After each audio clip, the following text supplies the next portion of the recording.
اچھا جی، بسم اللہ الرحمن الرحیم، صلی اللہ علیہ وآلہ وصحبہ وبارک وسلم۔ یہ جو بہن نے سوال پوچھا سیالکوٹ سے جی جی کہ بچے عموماً بیمار رہتے ہیں، ہاں ان کا علاج کرانے میں کوئی کمی نہیں کرتی، لیکن میں ہاں چاہتی ہوں کہ مجھے دعا یا صورت بتا دیں جو میں پڑھ کر اپنے بچوں پر دم کر سکوں تاکہ ان کو شفا حاصل ہو سکے۔ صحیح ہے۔ اچھا، یہ میں عرض کروں کہ بعض اوقات ایک دعا یا ایک صورت ہم روز پڑھ رہے ہوتے ہیں، جی جی جی جی لیکن اس کی افادیت کا ہمیں اندازہ نہیں ہوتا، اس کی فضیلت کا ہمیں اندازہ نہیں ہوتا۔ صحیح۔ اور میں نام لے رہا ہوں سورہ فاتحہ کا۔ اچھا، سورہ فاتحہ اس کے سب سے زیادہ نام ہے، سورتوں میں سب سے زیادہ نام اسی کے ہیں۔ اچھا اس کو سورہ فاتحہ بھی کہتے ہیں، اسے سورہ کافیہ بھی کہتے ہیں، سورہ کافیہ۔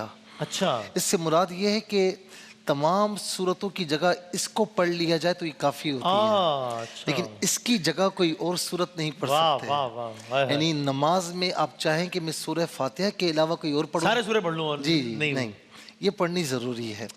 سورہ شافیہ بھی کہتے ہیں، یہ شافی اور کافی ہے پڑھنے والے کے لیے۔ اچھا، میں عرض کروں، حدیث پاک میں نے پڑھی اور بڑی ہی پیاری حدیث کہ حضور نبی کریم صلی اللہ تعالی علیہ وسلم فرماتے ہیں کہ جب تم نماز میں تکبیر تحریمہ کہنے کے بعد، ثنا پڑھنے کے بعد سورہ فاتحہ شروع کرتے ہو نا، تو اللہ تعالیٰ سے تمہارا مکالمہ شروع ہو جاتا ہے۔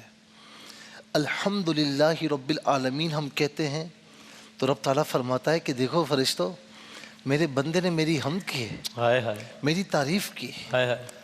اچھا، پھر الرحمن الرحیم کہتا ہے تو رب تعالیٰ فرماتا ہے کہ دیکھو میرے بندے نے مجھے رحمان کہہ کر پکارا، واہ واہ واہ۔ مجھے رحیم کہہ کر رحیم کہا پکارا۔ ہے۔ مالک یوم الدین کے روز جزا کا مالک فرماتا ہے فرشتوں دیکھو تو صحیح، اس نے اپنا سب کچھ میرے سپرد کر دیا ہے۔ ہائے ہائے۔ ایاک نعبد و ایاک نستعین، ہم تیری ہی عبادت کرتے ہیں اور تجھ ہی سے مدد کے خواہ ہیں۔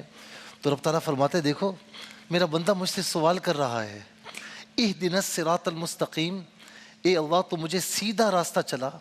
تو فرماتا ہے دیکھو بندہ مجھ سے سیدھا راستہ مانگ رہا ہے، یہاں تک جب پہنچتا ہے نا تو فرشتوں سے اللہ رب العالمین فرماتا ہے کہ میرے بندے کو جو چاہیے سے دے دو۔ اتنی پیاری صورت ہے۔ اور ترمذی کی میں نے ایک حدیث پاک پڑھی کہ فرمایا کہ حضور نبی کریم صلی اللہ تعالی علیہ وسلم کا فرمان ہے۔ اچھا، اس کے علاوہ یہ مسلم میں بھی یہ روایت موجود ہے کہ حضور نبی کریم علیہ السلام فرماتے ہیں کہ ایک مرتبہ تشریف فرما تھے، جبرائیل آئے اور پھر آسمان سے ایک آواز آئی، دیکھا آسمان کی طرف تو عرض کی یا رسول اللہ آج آسمان کا وہ دروازہ کھلا ہے جو آج سے پہلے کبھی نہیں کھلا۔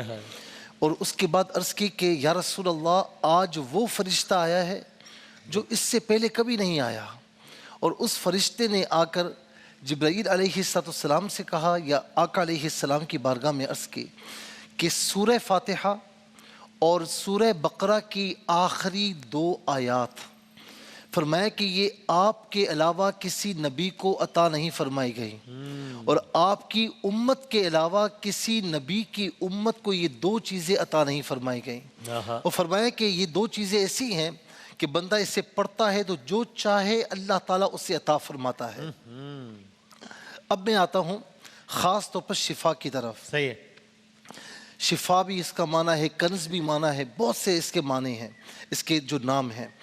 ایک جو ہے وہ شفا جو ہمارا کنسپٹ بیماری سے شفا والا۔ جی ہاں جی ہاں، اس کا یہ ہے کہ حضور نبی کریم علیہ السلام کے صحابہ بخاری میں بھی ہے، مسلم میں بھی ہے، دیگر روایت احادیثی کتب میں بھی ہے کہ کہیں جا رہے تھے سفر میں تو راستے میں ایک قبیلے کے سردار کی بیٹی پر کچھ جنات کا اثر تھا، تو انہوں نے کہا کہ بھائی تم میں سے ہے کوئی دم کرے؟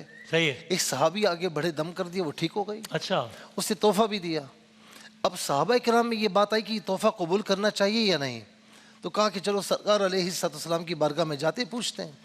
جب گئے تو سب سے پہلے میرے آقا علیہ السلام نے فرمایا کہ کیا پڑھا تھا تم نے؟ اس نے عرض کی یا رسول اللہ سورہ فاتحہ پڑھا تھا۔ اللہ اکبر۔ پھر آقا علیہ السلام نے فرمایا کہ یہ چیز تمہارے لیے حلال ہے، اس سے کھاؤ اور مجھے بھی کھلاؤ۔ اس کا مطلب یہ کہ کوئی تحفہ دے دے اسے لے جانا چاہیے، لیکن خود مانگنا قیمتیں مقرر کرنا تو بہرحال یہ کلیدہ مسئلہ ہے. تو سورہ فاتحہ وہ ہے کہ شفاء لکل داء، ہر بیماری کے لیے شفا ہے.